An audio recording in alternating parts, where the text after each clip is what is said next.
Comment ne plus jamais s'inquiéter de l'argent? C'est une question qui m'a été posée la dernière fois sous une de mes vidéos sur YouTube et j'ai décidé d'en faire une vidéo dédiée puisque je pense que ça pourra intéresser une grosse majorité de la communauté. Alors il faut savoir que c'est un sujet que j'avais déjà traité à plusieurs reprises sur ma chaîne YouTube. Là je vais essayer de le montrer d'une manière quand même assez différente. Mais avant de regarder cette vidéo, je t'invite à regarder celle que je te présente à l'écran. La première qui parle des 7 niveaux de richesse, donc les 7 différents niveaux de richesse pour savoir où est-ce qu'on en est aujourd'hui. Et une autre qui s'appelle à partir de combien d'argent on est riche, parce que c'est toujours important quand on prend des chiffres d'être capable de les comparer et de voir où est-ce qu'on se situe vis-à-vis de notre situation personnelle. Donc c'est des vidéos que tu retrouveras sur ma chaîne YouTube et tu les trouveras principalement, je crois, que c'est dans la playlist investissement et finances personnelles. Donc il y a plusieurs niveaux de la richesse et là je te les ai synthétisés de manière plus succincte parce que d'habitude je rentre un peu plus dans le détail. Donc tu vas avoir le niveau 1 qui va correspondre à la solvabilité financière et la solvabilité financière, c'est vraiment la première étape pour devenir libre financièrement, ce qui va signifier que déjà à cette étape, tu ne dois pas forcément avoir d'énormes dettes avec un taux d'intérêt super élevé et que tu disposes également aussi d'une épargne de sécurité qui va être décente en général entre 3 et 6 mois pour les urgences. Ensuite, le niveau 2, c'est l'étape que j'appelle financièrement solide, c'est-à-dire qu'à ce stade, tu as déjà commencé à investir pour ta retraite, même si c'est des petites sommes, et que tu n'as plus forcément de dettes avec un taux d'intérêt élevé comme ce que je t'ai évoqué un petit peu plus tôt. Et finalement, ici, perdre ton emploi ne serait pas un très très gros problème, même si ça ne fait pas forcément plaisir, car tu pourras rapidement réagir et rebondir s'il le fallait, parce que tu as ton épargne de sécurité, tu as déjà commencé à investir et tu commences déjà peut-être à obtenir certaines autres sources de revenus en plus de ton job salarié. Le niveau 3, c'est l'indépendance financière. Donc là, à ce stade, on a une situation financière qui est stable et on est capable de générer des revenus passifs qui sont équivalents à ses charges mensuelles sans trop travailler. Tu es obligé de travailler, c'est évident, mais moins travailler que quand tu dépensais ton temps contre de l'argent quand tu étais salarié. On ne dépend plus que d'une seule source de revenus et on est serein, un peu plus en tout cas, concernant ses finances personnelles parce que là, on a développé une activité, voire même plusieurs activités, on a plusieurs sources de revenus et donc même si ça peut fluctuer un peu, on est capable de répondre à nos besoins et on ne dépend plus d'une tierce personne pour finalement nous permettre de finir nos fins de mois.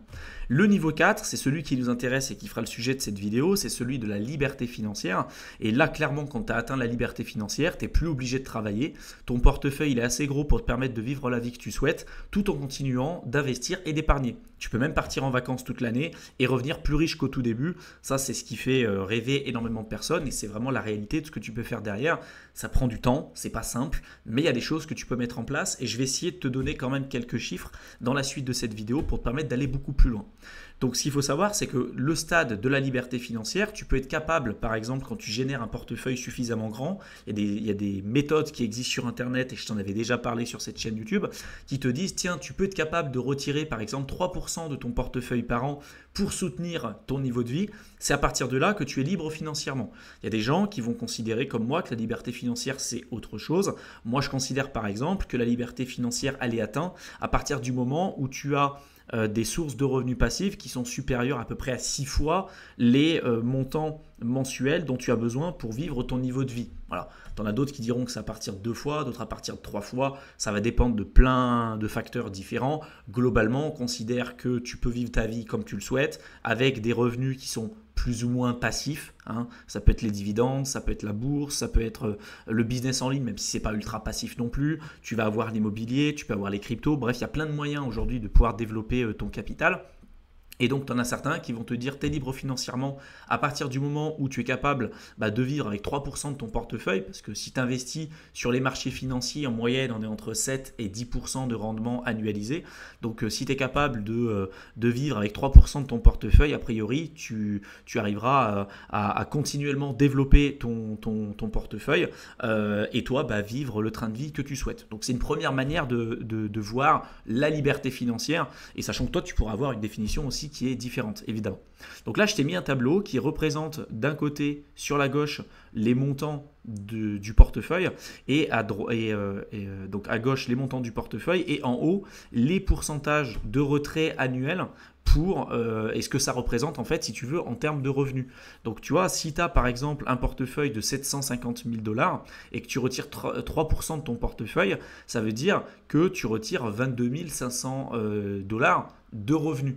Donc si toi tu es capable de vivre avec 22 500 dollars de revenus ou moins, là on parle de rendement brut, hein, je ne parle pas de rendement net avec en plus de ça l'inflation, il faut retrancher la fiscalité. J'ai pris vraiment un truc très très simple aussi pour que ce soit carré dans ta tête, tu vois.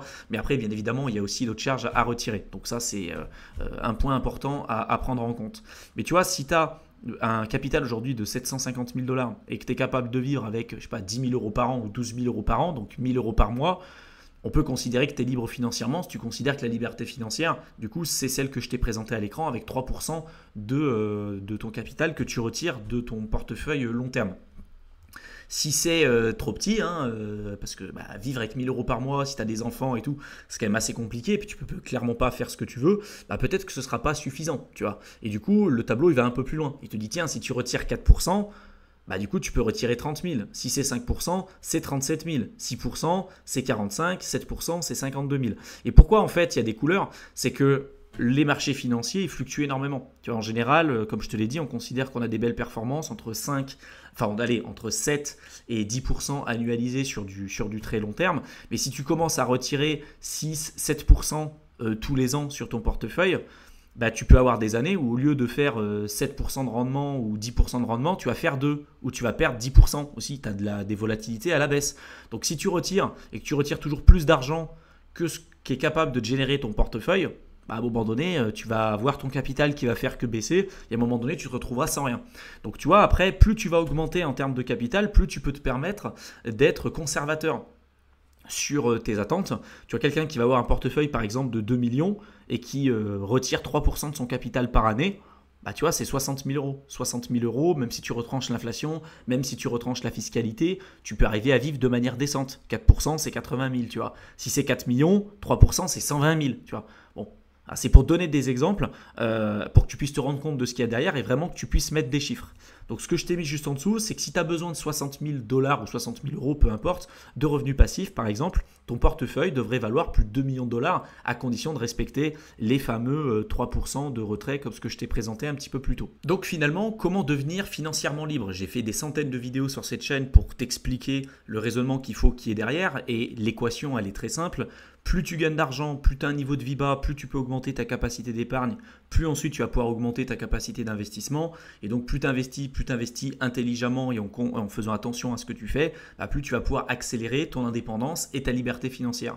Le gros problème, c'est que la plupart des gens ne deviennent jamais vraiment libres, c'est ce que je t'ai mis, parce que leurs dépenses continuent d'augmenter, même si leurs revenus augmentent. C'est-à-dire dès qu'ils ont une prime, dès qu'ils ont des nouveaux avantages, et au final, ils vont augmenter leur niveau de vie en même temps qu'ils vont avoir des augmentations de revenus. Donc ils ne vont pas pouvoir investir comme ils le souhaitent et donc forcément ça peut retarder leur liberté financière. Donc là je t'ai mis un tableau qui montre combien tu peux économiser en 25 ans, ajusté pour une inflation annuelle à peu près en moyenne de 2,5%. Donc c'est des résultats nets d'inflation en fonction des montants que tu vas investir par mois et en fonction aussi de ton taux de rendement, du niveau de rendement que tu peux avoir par exemple sur les marchés financiers ou sur d'autres classes d'actifs. Si tu es quelqu'un qui est capable d'épargner par exemple ici 2 000 euros par mois et que sur une période de 25 ans, tu as des rendements de 4% annualisés. Net d'inflation, on est d'accord, tu as retranché les 2,5% par année. Ça veut dire qu'au bout de 25 ans, tu te retrouves avec un capital de 701 000 dollars. C'est en dollars, mais on s'en fout, on peut dire que c'est aussi des euros, c'est juste pour l'exemple. Si par contre, toi, tu as un budget plus modeste et que tu es capable d'épargner 500 dollars par mois et que tu investis et qu'en moyenne sur 25 ans, franchement, 25 ans, 4% de rendement, c'est vraiment pourri. Hein. C'est pour ça que je te montrerai un petit peu plus tard comment tu peux faire mieux. Mais tu vois, à 4% annualisé, tu mets 500 dollars tous les mois que tu investis sur des ETF et vraiment tu n'as pas de chance sur 25 ans en moyenne, tu as fait 4% annualisé net d'inflation, tu te retrouves quand même avec un capital de 175 000 euros. Et si tu reviens à l'image que je t'ai donnée avant, est-ce que tu es capable de vivre avec 175 000 euros tu vois, en retranchant 3% à chaque fois des résultats que tu peux obtenir pour maintenir ton niveau de vie? En général, c'est compliqué, tu es obligé quand même d'avoir un capital plus conséquent, on est d'accord. Donc 4%, c'est pas réjouissif, en général, on est plutôt entre 7 et 10% en moyenne sur les marchés financiers type S&P 500. Tu peux regarder les dizaines et les dizaines de vidéos que j'ai fait sur cette chaîne sur la bourse. Et tu vois, là, le résultat, il est vraiment différent. Tu n'es pas obligé d'épargner des centaines de milliers d'euros par mois. Si tu es capable d'épargner par exemple 1 000 euros par mois, voire même 750 euros par mois, et que tu es entre 7 et 8% sur 25 ans, tu vois, tu es entre 385 000 et 581 000 dollars en ayant investi 750 euros par mois, tu vois, à 10% annualisé. Ce qui est quand même des résultats super intéressants. Si après tu fais des efforts, tu vas prendre un peu plus de risques, par exemple avec la crypto, tu développes des business en ligne, tu fais de l'entrepreneuriat, tu diminues vraiment ton niveau de vie, tu apprends à gagner plus d'argent, tu peux peut-être investir beaucoup plus d'argent, 2 000, 3 000, 4 000, 5 000 euros. Si tu arrives à même plus, tu as des gens qui investissent aujourd'hui, moi j'investis bien plus que ça tous les mois. Mais tu vois, si là par exemple tu es à 2 500 euros investi, à 8%, bah, en 25 ans, tu es à 1 450 000, tu vois. Tu n'as peut-être même pas besoin de ça. 1 457 000, 470 000, tu n'as peut-être pas besoin de ça pour vivre et maintenir ton niveau de vie. Tu as peut-être besoin de moins, tu vois. Donc du coup, tu n'es pas obligé d'attendre 25 ans, tu vois ce que je veux dire. Donc ce tableau, il est super intéressant parce que ça te permet de mettre des chiffres concrets et de voir aussi les efforts nécessaires qu'il va falloir que tu fasses pour atteindre tes objectifs de liberté financière. Donc, première étape, maintenant que tu as les chiffres, première étape, c'est d'épargner de l'argent et de faire un budget pour atteindre ta liberté financière. Donc j'ai fait plein mal de vidéos sur cette chaîne qui t'expliquent comment faire. Je t'en ai mis 3 à l'écran. Épargner jeune pour accélérer son indépendance financière. Comment épargner de l'argent, les 5 techniques les plus puissantes pour épargner de l'argent. Et enfin, combien d'argent épargner en fonction de l'âge. Je t'invite vraiment à regarder cette vidéo parce que c'est l'étape 1 pour devenir financièrement libre. Parce que c'est bien beau d'avoir tous ces chiffres-là. Concrètement, qu'est-ce que tu mets en place? Donc étape 1, épargner de l'argent plus budgétisation. Étape 2, augmenter ses sources de revenus. Entrepreneuriat, intrapreneuriat.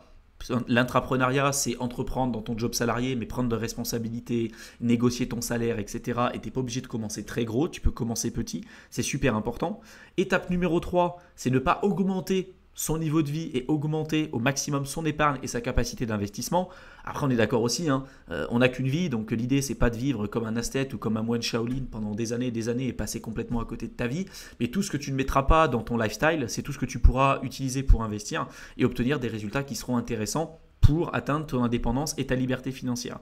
Donc étape 3, ne pas augmenter son niveau de vie ou faire attention à l'inflation de son lifestyle pour maximiser sa capacité d'épargne et sa capacité d'investissement.